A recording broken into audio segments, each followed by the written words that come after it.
जय हिंद दोस्तों। आज का हमारा टॉपिक है हिंदी व्याकरण। और हिंदी व्याकरण में हम अभी तक व्यंजन पढ़ रहे हैं। और पिछले इसके पहले वीडियो में हमने अल्प प्राण, महाप्राण, घोष, सघोष और साथ में ही आगत ध्वनियों के बारे में पढ़ा है, साथ में आयोग हुआ। तो आज का हमारा टॉपिक है द्वित व्यंजन। देखिए, मैं जब जितना भी पढ़ा रहा हूँ वो क्वेश्चन कहीं ना कहीं किसी भी एग्ज़ाम में पूछा गया है। और इसके बाद हम लोग कम से कम 100 से 200 तक हिंदी की वे क्वेश्चन देखने वाले हैं जो सीजी व्यापम या सीजी पीएससी के माध्यम से पूछा गया है। इसके बाद भी अगर हमारे पास समय बचता है सफिशिएंट तो हम उसके अलावा और अलग से प्रैक्टिस सेट करेंगे। ठीक है, तो आज का हमारा टॉपिक है द्वित व्यंजन। ये द्वित व्यंजन क्या होता है? जब किसी शब्द को एक ही व्यंजन, जब किसी शब्द में, है ना, जब किसी शब्द में एक ही व्यंजन को 2 बार लिखा जाता है। जैसे ये देख लीजिए, दिल्ली, बच्चा, चारण, है ना। तो इसमें ल आपका द्वित व्यंजन हो गया है, इसमें च द्वित व्यंजन है और इसमें उच्चारण, ये उच्चारण में च द्वित व्यंजन है। ठीक है, अब द्वित व्यंजन के लिए एक कंडीशन ये है कि एक ही शब्द का पुनरावृत्ति होना चाहिए। जैसे यहाँ देखिए, यहाँ हमने लिखा है मृत्यु। मृत्यु में आपका मृ, है ना, या ता आधा है। ठीक है, ता आधा है और सिंपल एक ही है ये मृत्यु। तो इसमें क्या होगा, आपका एक ही आधा है, इसलिए एक ही आधा है, इसलिए इसको हम द्वित व्यंजन नहीं कहते हैं। ठीक है, इस कम से कम एक ही वर्ण का 2 बार आना द्वित व्यंजन कहलाता है। ठीक है, ये अब ऐसा क्यों बोला जाता है, ये देखिए। ठीक है, और ये जो आता है ना एक साथ, वो एक साथ आनी चाहिए। ऐसा नहीं है कि पहले ल आधा आया, उसके बाद 1-2 शब्द के बाद फिर से आधा आया, तो ऐसा नहीं होगा। लगातार जब किसी शब्द में एक ही व्यंजन 2 बार लिखा जाता है तब हम उसको बोलते हैं द्वित व्यंजन। ठीक है, इसको हम द्वित व्यंजन बोलते हैं। इसमें इतना ही है, इसमें ज़्यादा समझाने लायक कोई नहीं है, लेकिन ये क्वेश्चन में ज़रूर आता है। ठीक है, अब देखते हैं कारांत। कारांत क्या चीज़ होती है? कारांत, ठीक है, जब किसी शब्द का अंत जब किसी शब्द का अंत किसी स्वर से होता है, जब किसी शब्द का अंत किसी स्वर से होता है तो जो लास्ट में जो स्वर जुड़ता है उसी को हम कारांत कहते हैं। ठीक है, कारांत अंत। जब किसी शब्द का अंत किसी स्वर से हो और उस शब्द में जो लास्ट स्वर होता है ना, उसको हम कारांत बोलते हैं। अब देखिए अकारांत, सामने का देखिए, एक कारांत जो है सब आप में सेम दिखेगा, इसको हम स्वर मानते हैं, लेकिन जो सामने लिखा होता है वो उसकी मात्राएं होती है। जैसे अकारांत मतलब बड़या, तो बड़या की मात्रा से जो भी वर्ड लास्ट अंतिम होगा उसको हम बोलेंगे अकारांत। ठीक है, उसको हम बोलने वाले हैं अकारांत। अब इसे अकारांत कौन हो सकता है? तो ये हो सकता है आपका माता। ता में बड़या की मात्रा है ना, ता में यहाँ पे बड़या की मात्रा है। इसको यदि चाहो तो आप खोल के देख लीजिए, मा प्लस आ प्लस ता प्लस आ। तो देखिए लास्ट वर्ण क्या है इसका? आ है, तो ये और डबल बड़या है तो इसका होता है अकारांत। ठीक है, उसी प्रकार यदि छोटा होगा, छोटे से अंत होगा इसका राम, तो इसमें छोटे आ की से अंत हो रहा है तो इसको बोलेंगे हम अकारांत। जैसे खोल के देख लीजिए, रा प्लस आ प्लस मा, सॉरी ये मा और ये आ। देखिए छोटे आ से लास्ट हो रहा है तो ये हो गया आपका अकारांत। उसी प्रकार जैसे छोटा ऊ से लास्ट हो गया, छोटा ऊ से आखिरी हो गया, है ना, छोटा ई से बड़ा ई, छोटा ऊ, री, है ना। अगर री से लास्ट होगा तो उसको बोलेंगे रिकारांत। रिकारांत जैसे होता है ना ये मातृ। ठीक है, तो यहाँ री से लास्ट हो रहा है तो उसको बोलेंगे रिकारांत। ठीक है, तो ये आप अकारांत इकारांत समझ जाएंगे, यदि क्वेश्चन में आएगा तो आप आसानी से बता पाएंगे। चलते हैं अगले पड़ाव की ओर। अगला पड़ाव हमारा है हिंदी के व्याकरण में, है ना, प्रयत्न के आधार पर वर्णों का भी भेद होता है। प्रयत्न के आधार पर वर्णों का भी भेद होता है, उसको बोलते हैं अभयांतर और बाह्यांतर।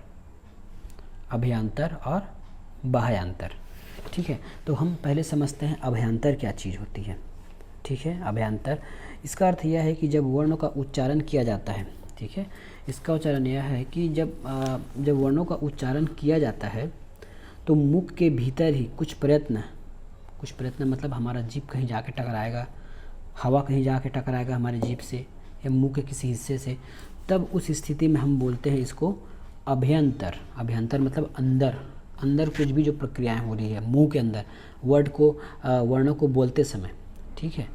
तब फिर से समझ लीजिए, इसका अर्थ यह है कि जब वर्णों का उच्चारण किया जाता है तो मुख के भीतर ही कुछ प्रयत्न होता है जीभ तथा होंठ का। होंठ और दांत से हवा जो है जीभ से टकराएगी, जीभ जो है होंठ से टकराएगा, दांत से टकराएगा, इस प्रकार है ना। इस प्रकार जो हलचल होती है अंदर, उसी को हम बोलते हैं प्रयत्न। और ये दो प्रकार के होते हैं, पहला होता है अभ्यंतर, दूसरा होता है बाह्यंतर, ठीक है, ठीक है।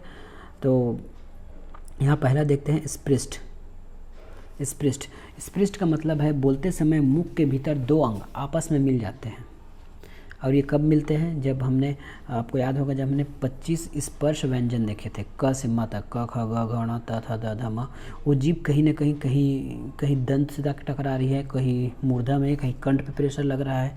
हमने पढ़ा था ना KTM2, KTM2, ये तो हवा जीभ हमारा कभी कंठ से हो रहा है ना, जीभ मतलब हवा या फिर जीभ हम कहीं कंठ से हो रही है उसकी भिड़ंत, कभी तालू से, कभी मूर्धा से, कभी दंत से, कभी होंठ से।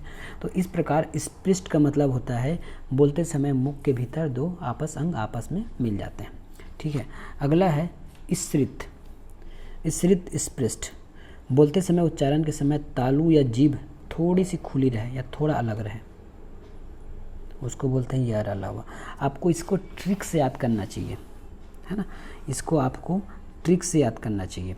इसके पहले मुझे आपको ये बताना चाहिए था, मैं आपको बता नहीं पाया। वृत्त, उच्चारण के समय मुंह खुला रहता है। हमने जब पढ़ा था स्वर के बारे में तो पढ़ा था कि जब हम स्वर की उच्चारण करते हैं तो हवा सीधे मुंह से बाहर आ जाती है। मैं बताया था, हवा सीधे मुंह से बाहर आ जाती है, आ ई ऊ, ठीक है। तो वृत्त का मतलब होता है हवा सीधे मुंह से बाहर आ जाती है। तो इसमें क्या आएगा, आपके पूरे स्वर इसमें आ जाएंगे, ठीक है, आपके पूरे स्वर इसमें आ जाएंगे। अब मैं बताऊंगा दूसरा ईसर वृत्त में, ईसर स्पृष्ट में। यर अलावा को हम अर्धस्वर बोलते हैं ना। तो अर्धस्वर कहने का मतलब है कुछ तो मतलब उसको बोलते समय कुछ तो हमारा हवा का प्रेशर कहीं मुख पे लगता होगा, ठीक है। तो इसकी व्याख्या क्या हो जाएगी, बोलते समय तालू या जीभ थोड़ी खुली रहती है। थोड़ी खुली है मतलब क्या है, इसका हवा कहीं ना कहीं हल्का से प्रेशर कहीं दे रहा होगा और आधा हवा निकल जाता होगा मुंह से, ठीक है, ये समझ आ गया। उसी समय आपको मैं जब मैं आपको सघोष पढ़ा रहा था उस समय हवा ज़्यादा निकलता था।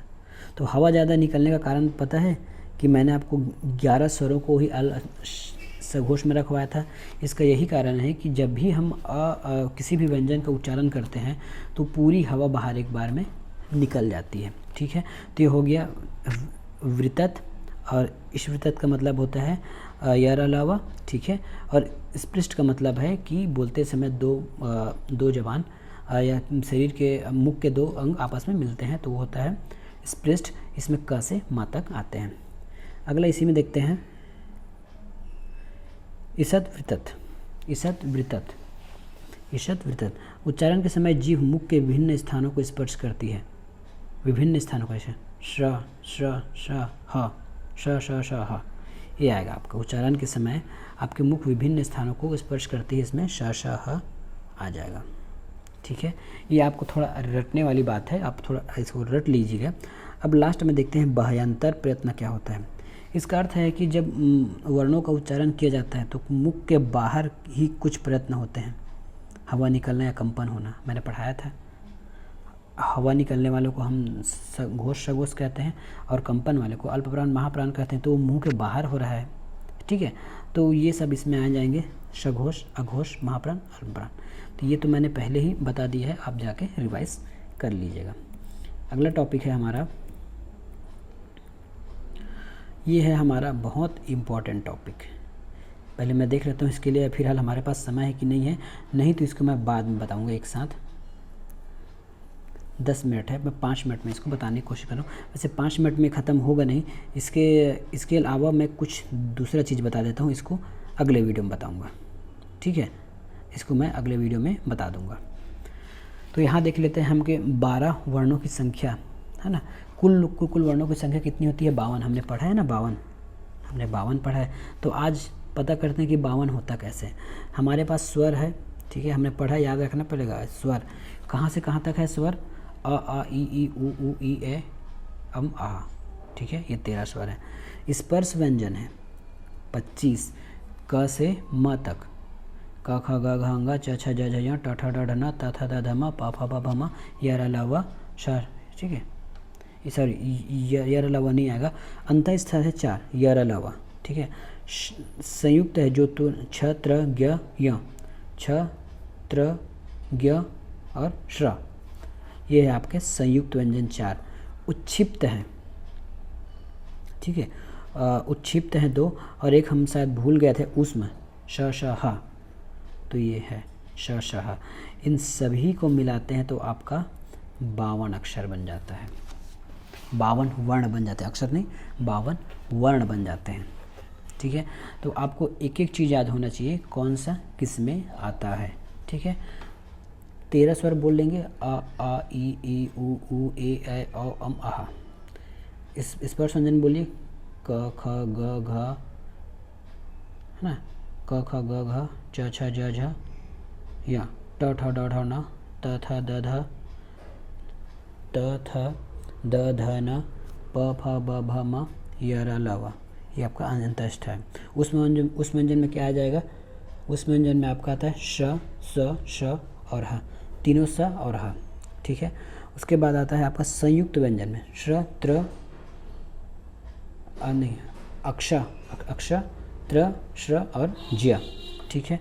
उच्छिप्त व्यंजन में आपका आएगा ट, ड़, आपकी अलग है, ढ के नीचे मात्रा रहती है, इससे मात्रा लगाते हैं, ये वाला, ठीक है।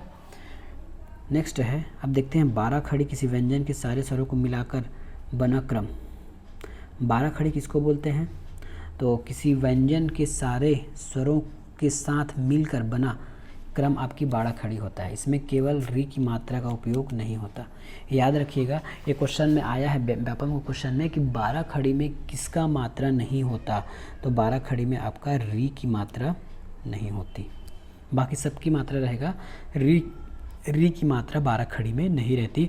और 12 खड़ी को लिखते कैसे हैं? हम पूरे स्वरों की सहायता से लिखते हैं। तो ये 12 होना चाहिए, देख लीजिएगा, इसलिए 12 खड़ी बोलते हैं ना। स्वर तो वैसे तो 13 होता है, हमने पढ़ाया है, आपने पढ़ा है, 13 होता है।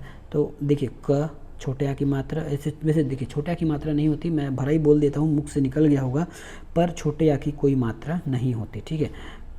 का, की, कु, के, कै, कौ, कम, कहा, ठीक है। तो 1 2 3 4 5 6 7 8 9 10 11 12, ये 12 खड़ी है, ठीक है। आपके 12 खड़ी में स्वर के साथ 12 खड़ी आपका नहीं बनता, केवल व्यंजनों का ही 12 खड़ी बनता है, और उसमें ही स्वर, उसमें मात्राओं का कार्य करती है। इसमें री की मात्रा उपयोग नहीं होता। आपने कहीं देखा है री की मात्रा? 12 खड़ी बचपन में पाढ़ा लेते होंगे थे, पहले आता था पाढ़ा छोटा सा, उसमें कभी आपने देखा है री की मात्रा? तो इसमें, उसके बाद इसमें आएगा ख, खा, खी, खू, खे, खे, खौ, खम, ख। ये हम बचपन में याद करके जाते थे, नहीं जाते थे, खूब पिटाते थे, ठीक है, इसलिए हमको याद है। तो क, का, की, कू, के, कै, कौ, कम, कहा। इसी प्रकार आपका क से म तक, है ना, अक्षर से य र ल व, ये सब, व वी, ये सभी आएंगे उसमें। तो ये होता है आपका 12 खड़ी। इसके बाद हमारा लास्ट 2 टॉपिक और बच जाता है। वो टॉपिक है हमारा, एक तो मैंने जो यहाँ छोड़ा है, एक ठीक है। इसको बताने के लिए कुछ ज़्यादा समय चाहिए, ठीक है। इस वीडियो में इसमें बताने के लिए देखिए ये आपका रामबाण है, इसमें आप यहाँ से नोट कर लीजिए रामबाण, ठीक है। किस वर्ण का उच्चारण कहाँ से होता है, ठीक है, किस वर्ण का उच्चारण कहाँ से होता है, कैसे होता है, ये हम इसमें पूरे 52 नहीं 50 है ना, अंगा और ढा को छोड़ के पूरे 50 का, या फिर वो भी मिला लेते हैं डा ढंडा, है ना। तो पूरे 52 अक्षर, इतने में हम पूरे 52 वर्ण का उच्चारण चुटकी बजाते सीख लेंगे कि किसका उच्चारण कहाँ से होता है, ठीक है। तो ये हम नेक्स्ट वीडियो में समझेंगे। इसके बाद हमारा एक और टॉपिक बचा है, वो है हिंदी व्याकरण में शब्दकोश का स्थान कहाँ होता है, तो वो भी हम नेक्स्ट वीडियो में देखने वाले हैं, ठीक है। तब तक के लिए धन्यवाद। चैनल पसंद आ रहा है, वीडियो का कंटेंट अच्छा लग रहा है तो ज़रूर लाइक कीजिए, नहीं तो नीचे डिसलाइक का भी बटन दिया है, आप डिसलाइक कर सकते हैं। स्वतंत्र भारत के नागरिक हैं। धन्यवाद।